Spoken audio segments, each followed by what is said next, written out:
Hello students. कल हमने पढ़ा था कूलम्स लॉ ऑफ इलेक्ट्रोस्टैटिक्स और आज हम उसका वेक्टर फॉर्म पढ़ रहे हैं। तो शुरू करते हैं हम। Vector form of Coulomb's law. Plus 2 के बच्चों के लिए इम्पॉर्टेंट है, कभी कभार बोर्ड में ये क्वेश्चन लिखने के लिए भी आ जाता है और कॉम्पिटिटिव एग्जाम के लिए भी ज़रूरी है। तो सबसे पहले वेक्टर फॉर्म में दिखाने के लिए हम ये दो एक्सिस ले लेते हैं, एक्स एक्सिस और वाई एक्सिस। 2 डायमेंशनल प्लेन में ही मैं इसको एक्सप्लेन कर रहा हूँ। अभी इसको 3D में भी कर सकते हैं, उसी को देखते हुए हम 3D में भी लिख देंगे। और चलो यहाँ पर 3D में ही दिखा देते हैं डायरेक्ट एक ही बार में। तो एक्स वाई और जेड, एक्स वाई और जेड ये मैंने ले रखे हैं और वेक्टर स्पेस है ये। तो anti clockwise system, X to Y, Y to Z, Z to X. Coulomb's law जैसे कि पहले ही बताया जा चुका है, पॉइंट चार्जेस के लिए था। तो मैंने यहां पर 2 पॉइंट चार्जेस बना दिए, Q1 एंड Q2। एक का नाम मैंने Q1 डाल दिया और दूसरे का नाम Q2 डाल दिया। ऊपर लिख देता हूं। Q1 का जो पोजीशन वेक्टर है, पोजीशन वेक्टर 11th में पढ़ाया जाता है, इसको मैंने R1 से रिप्रेजेंट कर दिया, R1 वेक्टर। और जो Q2 का पोजीशन वेक्टर है इसको R2 से रिप्रेजेंट कर दिया।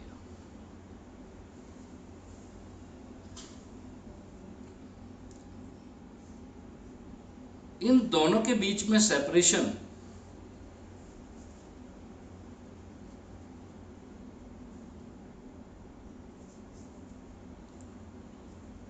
और फोर्सेस में दिखा देता हूं इन पर। F21 and F12। ये चीजें मैं थोड़ा अलग से भी आपको दिखाने की कोशिश करूंगा। मैं यहां दिखाने की कोशिश करता हूं, ये Q1 और Q2 है। अगर मैं इस फोर्स के बारे में बात करता हूं, F21 फोर्स की, तो इसकी डायरेक्शन वही है जो R12 वेक्टर की है, दोनों की डायरेक्शन सेम। और अगर मैं, ये Q1 है और ये Q2 है, फिर दोबारा दिखाता हूं ये चीज। अगर मैं यही फोर्स Q1 वाला दिखाने की कोशिश करूंगा, जिसका नाम अपने क्या डाला, force on one due to second, तो इसकी डायरेक्शन R21। दोनों फोर्स मैंने अलग अलग दिखाया, एक ही में मैं दोनों तरफ दिखाने लगता, थोड़ा कॉम्प्लिकेटेड लगता डायग्राम। तो मैंने इस पोर्शन को यहाँ अलग दिखाया है, इस फोर्स के लिए अलग दिखाया है और इस वाले फोर्स के लिए इसी चीज को Q1 Q2 को अलग दिखाया है, तो समझने में थोड़ा सा आसानी रहेगी। जैसा कि हम पहले से ही जानते हैं कि अगर हमें R12 वेक्टर निकालना है, डिस्प्लेसमेंट वेक्टर है ये, फ्रॉम 1 to 2, यानी दो पोजीशन का डिफरेंस है, final position minus initial position. तो R12 इज इक्वल टू क्या होगा, ये लिख देता हूं। R12 का मतलब हो गया R2 minus R1, and R12 का जो मतलब है वो है, R21 का मतलब है R1 minus R2। R12 R2 minus R1 और R21 R1 माइनस R2। ये हम पहले से जान रहे हैं क्योंकि 11th में ये हमने पढ़ रखा है।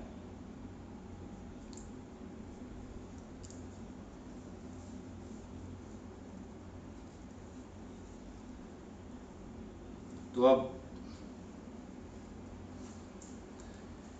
अब मेरे लिए काफी सिंपल हो गया आपको ये समझाना कि मैं इसको वेक्टर फॉर्म, हम जानते हैं कोई भी वेक्टर दिखाना है, जैसे मुझे F21 वेक्टर दिखाना है, फॉर एग्जांपल हमने मान लिया F21 वेक्टर, तो F21 कोई भी वेक्टर होगा उसमें एक चीज क्या होगी, एक तो उसका मैग्नीट्यूड होगा और दूसरी उसकी डायरेक्शन, और डायरेक्शन किससे रिप्रेजेंट होती है, यूनिट वेक्टर से।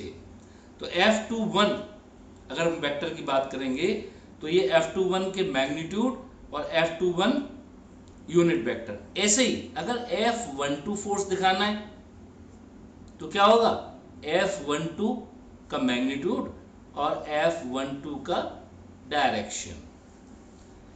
अब जरा देखो डायरेक्शन, चूंकि फोर्स तो लग रहे हैं, दिख थोड़ी रहे, लेकिन जो डायरेक्शन हमें नोन है वो कौन कौन से हैं, R12 और R21।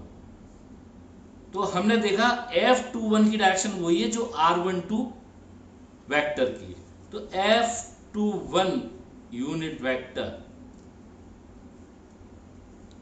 क्या है, ये R12 यूनिट वेक्टर के बराबर है। ऐसे ही F12 unit vector R21 unit vector के बराबर है। F12 F21 ये दोनों बराबर होते हैं, पहले भी हम डिस्कस कर चुके हैं, तो जरा हम लिखने की कोशिश करते हैं। F21 is equal to 1/4πε0 Q1 Q2 upon R क्या है, R12 और R21 दोनों के मैग्नीट्यूड क्या हैं, बराबर हैं। R12 का जो मैग्नीट्यूड है वही R21 का है। क्यों है, क्योंकि लेंथ दोनों वेक्टर की बराबर है लेकिन डायरेक्शन दोनों के क्या है, अपोजिट, इसलिए 1 2 और 2 1 आ रहे हैं। तो मैग्नीट्यूड दोनों के क्या है, सेम है। तो Q1 Q2 अपॉन, क्योंकि हम F21 वाला देख रहे हैं तो हम R12 का मैग्नीट्यूड लिख देते हैं, R12 मैग्नीट्यूड का स्क्वायर, और यूनिट वेक्टर कौन सा है, R12। कितना सिंपल है कि मैग्नीट्यूड तो हम पहले ही पढ़ चुके हैं, उसमें यूनिट वेक्टर जोड़ दिया। जहां R लिखते थे हम, यहां पर चूंकि उनका थोड़े नाम हमने उनके डाल दिए 1 और 2, तो R12 R21, तो दो, और दोनों के मैग्नीट्यूड वाइज दोनों के ऐसे हैं, बस डायरेक्शन दोनों के क्या है, अपोजिट है, मैग्नीट्यूड दोनों के सेम है। तो R12 का स्क्वायर, R12 यूनिट वेक्टर। अब कोई भी यूनिट वेक्टर, आप ये भी जानते हैं R12 यूनिट वेक्टर क्या होगा, R12 vector upon its magnitude. या तो मैं मॉड लगा दूं वेक्टर के साथ, या फिर सिर्फ R12 लिख दूं। तो अब F21 क्या हो गया, फोर्स, F21 हो गया 1/4πε0 Q1 Q2 upon R12 square into R12 vector upon R12। और इसको सुधार के लिखोगे तो क्या हो जाएगा, 1/4πε0 Q1 Q2 upon R12 cube, क्योंकि ऊपर R12 यूनिट वेक्टर की जगह क्या आ गया, वेक्टर। यूनिट वेक्टर के फॉर्म में लिखेंगे तो वो स्क्वायर ही आएगा, लेकिन वेक्टर के फॉर्म में जब इसको लिखना शुरू करोगे तो ये क्यूब में कन्वर्ट हो जाएगा, क्योंकि जब हम यूनिट वेक्टर को लिखते हैं तो वेक्टर अपॉन इट्स मैग्नीट्यूड, तो एक मैग्नीट्यूड और आ जाता है, इसलिए वो स्क्वायर से क्यूब में चेंज हो जाता है। इसको अदरवाइज न लेना, ये मत सोचना कि ये तो आर क्यूब के ऊपर डिपेंड कर रहा है, नहीं, वो वेक्टर रिप्रेजेंटेशन के चक्कर में वो आर क्यूब लाए, जब क्योंकि यूनिट वेक्टर डायरेक्शन दिखाने के लिए हमें चाहिए था। अब हम दूसरी चीज लिखते हैं, सिमिलरली F12 अगर लिखें, अब डायरेक्ट लिखें, F12 क्या हो जाएगा, 1/4πε0 Q1 Q2 as it is रहेगा, R12 की जगह R21 हो जाएगा,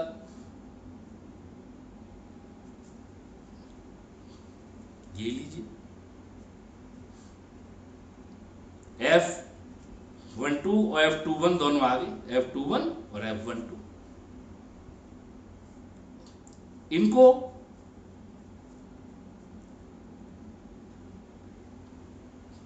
चलो F12 को इस टर्म में भी लिख सकते हो,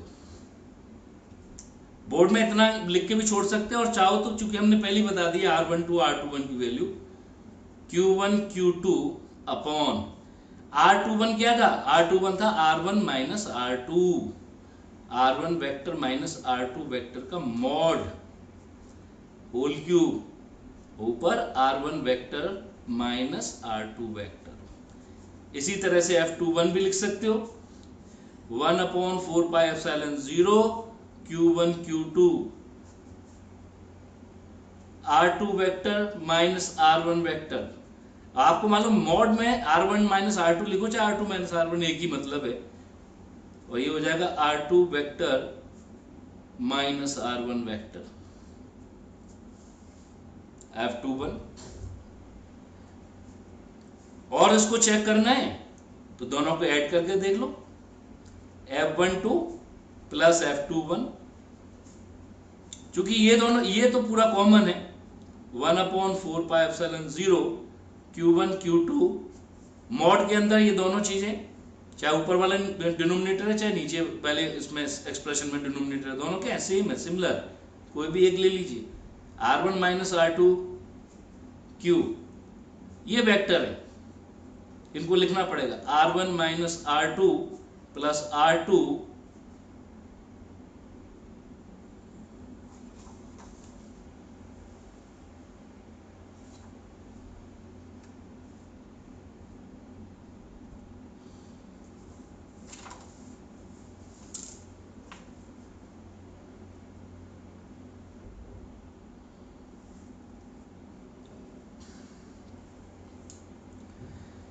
तो R1 फिर दोबारा से देख लीजिए F12 vector 1 upon 4 pi epsilon 0 Q1 Q2 upon R1 minus R2 whole cube R1 minus R2। मैंने बस इनकी वैल्यूज रख दी, R12 की वैल्यू रख दी, R21 की वैल्यू रख दी, तो R21 की वैल्यू R1 माइनस R2 है और R12 की वैल्यू क्या R2 minus final minus initial, सीधा सीधा इसमें होता है। तो जब मैं इनको ऐड कर रहा हूं दोनों को तो मैं देख रहा हूं ये कैंसिल हो गया है, R1 से R1 कैंसिल हो गया, R2 से R2 कैंसिल हो गया और कुल मिलाकर के 0 आ गया।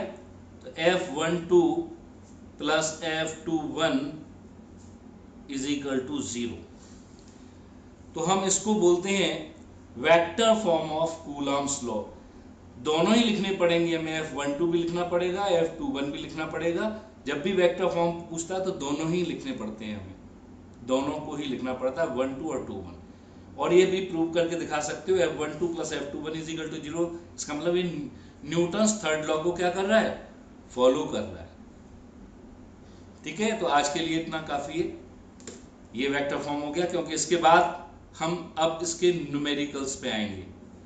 तो न्यूमेरिकल्स को नए उससे बिल्कुल पूरे के पूरे एक सीक्वेंस में हमें करने हैं। तो नेक्स्ट लेक्चर में हम न्यूमेरिकल के बारे में बात करेंगे और इसके ऊपर न्यूमेरिकल डिस्कस करेंगे। पहले थोड़े सिंपल जिससे इसकी बेसिक नॉलेज, फिर नीट लेवल के, जेईई मेंस लेवल के, फिर कुछ न्यूमेरिकल एडवांस के भी हम लेके चलेंगे, जिससे कि हर एक बच्चे को, जो बच्चा एडवांस नहीं कर रहा है सिर्फ नीट कर रहा है, नीट और जेईई मेंस का लेवल लगभग इक्वल है, तो नीट और जेईई मेंस तक सबको ही करना है, लगभग हर बच्चे को करना है। एडवांस के बारे में मैं बता दूंगा, उनके लेक्चर्स बिल्कुल अलग से उसके अंदर इंक्लूड नहीं करूंगा। एडवांस के क्वेश्चन होंगे उनको अलग से ही मैं करके दिखाऊंगा आप लोगों को। ठीक है, तो आज के लिए इतना काफ़ी है।